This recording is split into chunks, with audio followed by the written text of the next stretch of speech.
Батыс Қазақстанда бізде бір кіші мұнай өңдеу заводы бар, оның аты конденсат. 50%, мен қателеспесем, 50% ресейлік компаниясына қазір компаниясында, солар біз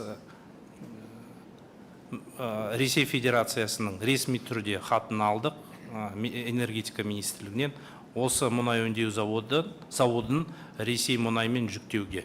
Мен ешқандай кедергілерді көрмей жатырмын. Өйткені осы өндірілетін бензин мен дизель отыны 30% Қазақстанда қалады, қалғаны Ресей Федерациясына барады деп.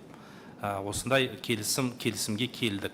Менің түсінгенімше ешқандай санкциялар жоқ, өйткені ол компания санкцияның тізімінде жоқ әзірше.